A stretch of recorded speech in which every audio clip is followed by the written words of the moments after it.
it. And pause that. Why did she take my towel? She feel like Okay. But today we are going to church. Not sure when you guys will see this vlog. Probably like a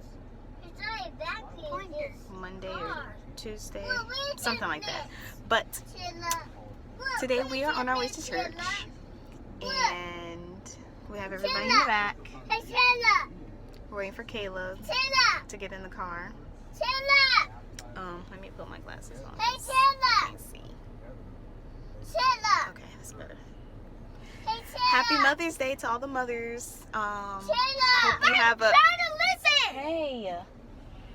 hope you have a good Mother's Day today. And even though it's coronavirus or you're quarantined or anything like that, just look on the bright side today and be thankful that you have children. Be grateful that God gave you the ability to carry children and bear children and raise children, and be thankful that you're a mother, because everybody doesn't get that chance to be a mother. And take this time to be thankful and love your kids. And since you're surrounded by them today, just be grateful for them. Look at them as blessings, because they are. But I will come back to you guys when Caleb gets in the car. Okay guys, Caleb's in the car. He got us some breakfast because we're running a little late today. But tell them how your day was yesterday. Yeah, yesterday.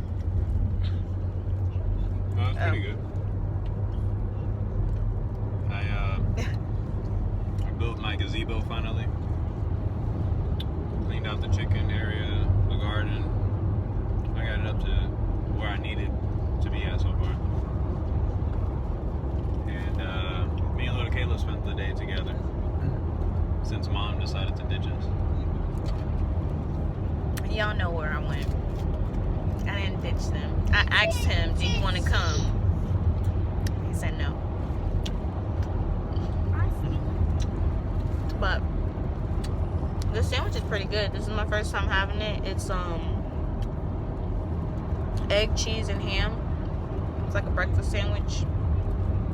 And we get it from like a local Mexican shop, I guess you would call it. Yeah, shop. And they make hot food there. And it's really good. Caleb said he had it previously, I'm guessing. So decided to get it for us, and it's really good. The kids have theirs back there. It's good. Lucas no have none.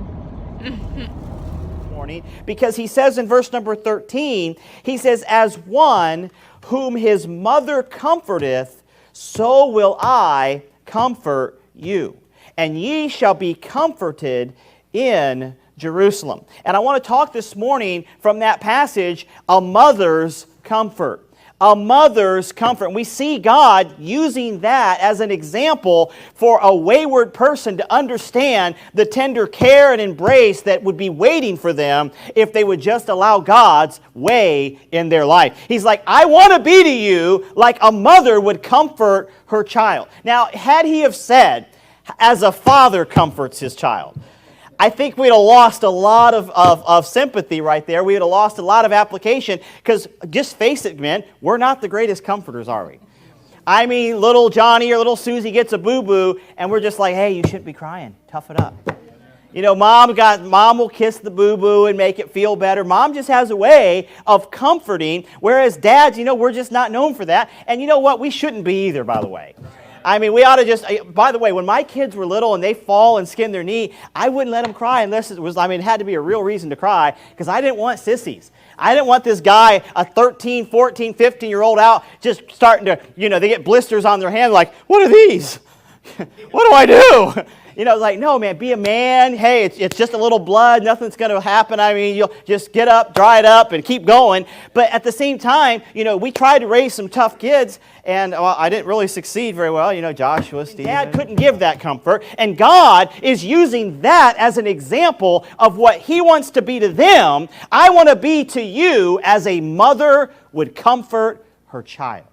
And that's the example that we see here. Now turn to Lamentations chapter 4, and that's the application of that verse where God is reaching out to them. But He's using motherhood as an example. And in Lamentations chapter number 4, we see another point that's brought out for motherhood. Lamentations 4, let's begin reading verse number 1. Lamentations 4, verse number 1. How is the gold become dim? How is the most fine gold changed?